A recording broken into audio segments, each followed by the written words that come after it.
IMF নামটা শুনলেই অনেকের মনে হয় আবার বুঝি কঠিন কোনো শর্ত আসছে, কারো মনে হয় বিদ্যুতের দাম বাড়বে, কেউ ভাবেন নতুন করে কর বসবে, আবার অনেকে মনে করেন সরকার হয়তো বড় ধরনের সংকটে পড়েছে বলেই আইএমএফ এর দ্বারস্থ হয়েছে।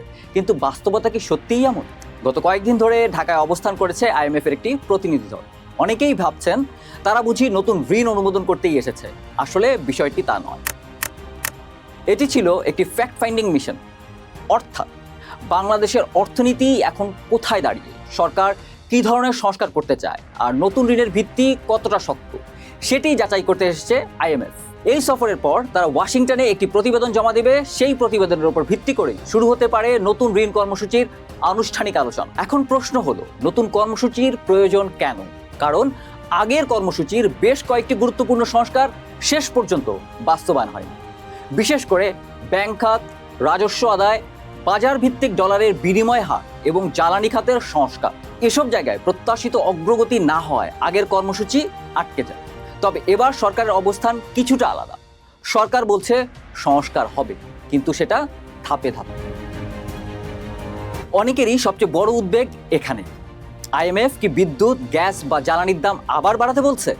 এখন পর্যন্ত আলোচনায় তার কোনো ইঙ্গিত নেই, বরং আইএমএফ এর বক্তব্য ভর্তুকি থাকুক, কিন্তু সেটি যেন প্রকৃত প্রয়োজনে থাকা মানুষের কাছেই পৌঁছায়। কারণ বর্তমানে একই ভর্তুকি পাচ্ছে নিম্ন আয়ের মানুষ, আবার উচ্চ আয়ের মানুষ। আইএমএফ মনে করছে এখানে সরকারের বিপুল অর্থ ব্যয় হলেও তার পুরো সুবিধা প্রকৃত প্রয়োজনে থাকা মানুষের কাছে পৌঁছচ্ছে না।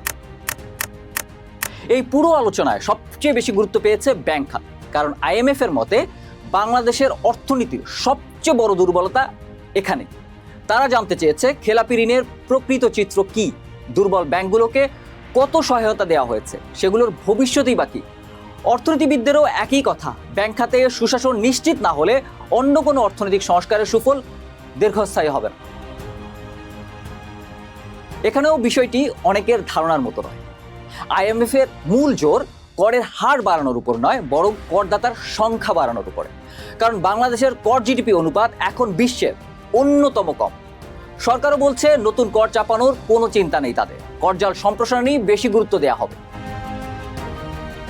আইএমএফ বহুদিন ধরেই চায় ডলারের দাম বাজারের চাহিদা ও সরবরাহের ভিত্তিতে নির্ধারিত হোক। বাংলাদেশ সেই পথে কিছুটা এগোলেও পুরোপুরি বাজার ভিত্তিক ব্যবস্থা এখনো চালু হয়নি।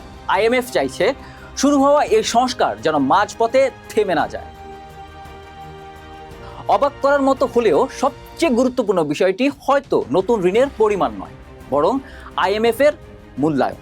কারণ বিশ্বব্যাংক, এডিবি, জাইকা, এআইআইবি, এমনকি আন্তর্জাতিক বিনিয়োগকারীরাও বাংলাদেশের অর্থনীতি নিয়ে সিদ্ধান্ত নেওয়ার সময় আইএমএফ এর মূল্যায়নকে বিশেষ গুরুত্ব দেয়।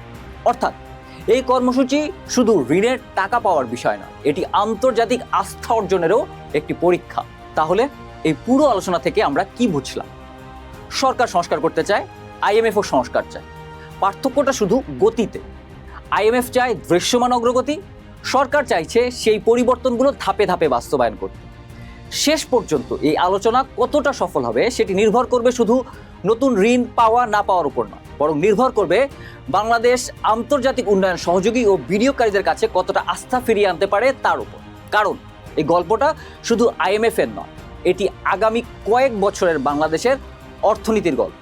এই আলোচনার প্রতিটি দিক, ব্যাংক খাত, ভর্তুকি, করজাল, বেতন, ডলারের বিনিময় হার, নতুন ঋণ কর্মসূচি এবং আইএমএফ এর মূল্যায়ন নিয়ে বিস্তারিত বিশ্লেষণ করতে ভিডিওর কমেন্টে দেওয়া লিঙ্কে ক্লিক করুন।